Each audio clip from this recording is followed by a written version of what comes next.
He's going to be the Supreme Personality of Godhead, you know? Nobody can take that away from him. Nobody can change that. So he's like, you know, I don't need all this bowing and scraping and all this stuff. Come on, you know? Oh, there's a beautiful verse.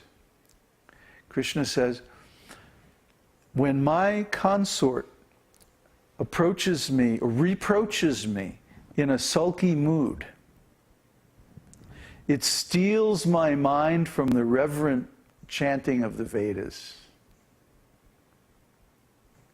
Huh? You want me to repeat that? What does that mean, sulky mood? Oh boy.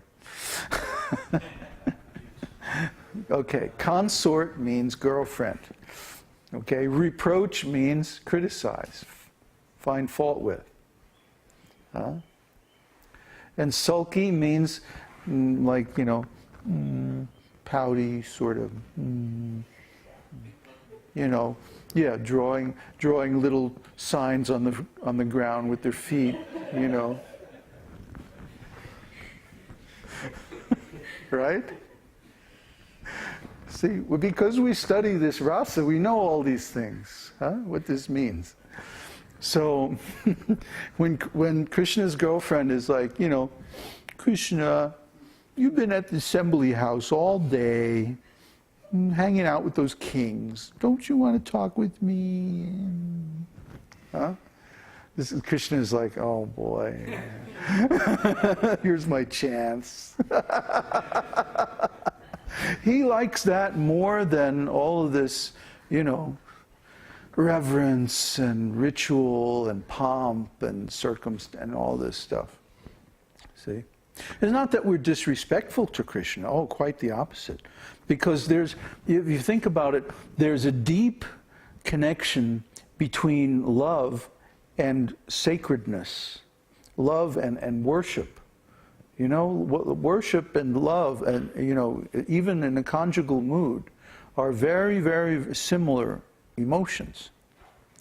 The sacredness of our feelings toward a loved one, you know, is something that everybody experiences. So if we really love someone, if we really love Krishna, then we don't require to go overboard to express all of this like awe and reverence stuff. Because don't forget, Krishna is in everyone's heart. He knows how we feel about him. If we really love him, then he knows that how sacred he is to us and how we would never want to hurt him in any way. I mean, the gopis are they're like so sensitive to Krishna's welfare.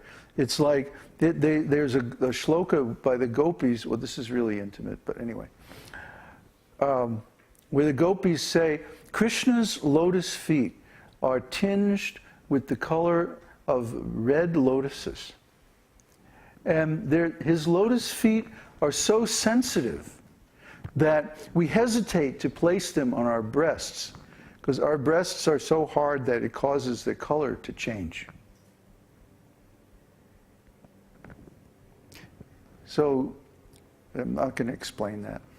It's just a family show. But anyway, the gopis are so. Oh, and then there's more to that verse.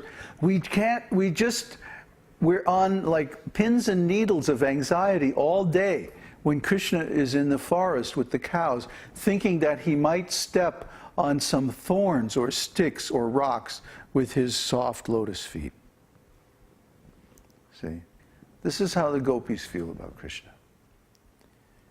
They're so anxious to protect Krishna from any harm or any displeasure. Krishna is the most sacred to them.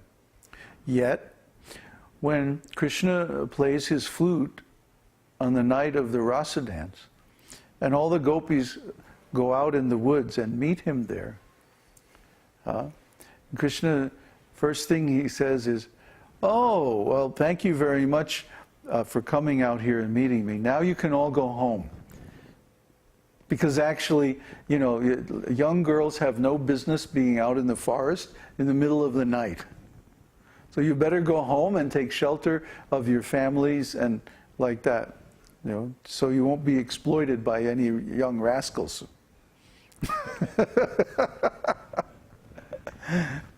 And of course, the gopis, start drawing little pictures on the ground. Krishna, and they chastise Krishna. They say, it's like, Krishna, come on, get real, You and I, we all grew up together here. We all know each other very, very well. There's no need for any pretense. There's no need for all this false morality and all this, formality and all this stuff. We know very well why you called us out here, and you know very well why we're here. So come on, let's get on with it. Yeah, that's their mood. It's like, Krishna, come on. You know us, we know you. Let's not fool around here. Huh? You know what's going on. Don't make any pretense. Their whole life, all they wanted was to have Krishna as their husband. That was their only desire. And Krishna knew that. It was no secret. So when they appeared in the forest in the dead of night to dance with Krishna, there was really no confusion on anybody's mind why they were there. So, see, this is Krishna. Krishna likes this mood very much. He's very pleased by this. That he is already our most intimate friend. He knows everything about us. You cannot hide anything from Krishna. But because we have still some false egos, still some impurities, we want to keep certain things from Krishna. We don't want Krishna to know about whatever it is. I can see everybody's mind going, oh, does he know? I don't know, but Krishna knows. Whatever it is. This is like the 2 weeks before Krishna actually appeared to me. I was out in the woods, just chanting, Hare Krishna, Hare Krishna, Krishna. And Krishna was like, well, are you going to let me in? And I was like, well, what do you mean? And he says, you know what I mean. Are you going to let me into that part that you've been holding back from me? Huh? That part of your life?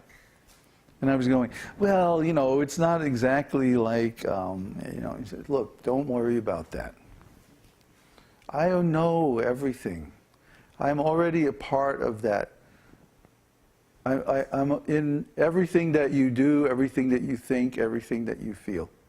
So, let's not kid around here. I want you to welcome me into that part of your life, because I'm not going to show myself there unless you give me permission. He doesn't force his will on anybody. Krishna is really wonderful. How kind, how considerate he is. How gentle. You have to get to know Krishna. Krishna is very, very, he doesn't put anybody into anxiety. He's very, very kind.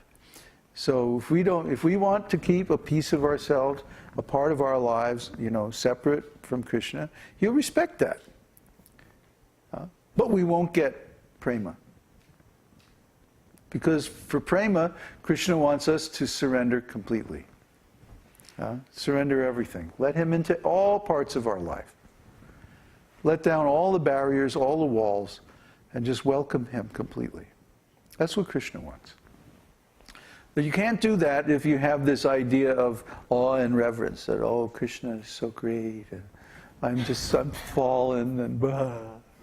He doesn't like that, really. That might be a stage that we have to go through in the very early stages of devotion. But once somebody approaches the stage of pure devotional service, then they're no more doing anything wrong. Anartha nivritti means they have no more bad, separate desires in the heart. Why should we be afraid of Krishna? At that point, it's like, Krishna, we want to be close to Krishna. And this fear, this awe and reverence actually separates us from Krishna. And so the advanced devotees, they can't tolerate this separation from Krishna. That's why everybody in the material world is suffering, because of separation from Krishna. We came here because we wanted to be away from Krishna. But now this has become the poison that is eating up our hearts. So to really get close to Krishna, we have to give up this mood of awe and reverence. We have to give up our formality. Give up our mood of following the rules and regulations of the scriptures and just love Krishna. Just love Krishna in whatever way our heart truly desires, you see. And this is the greatest happiness.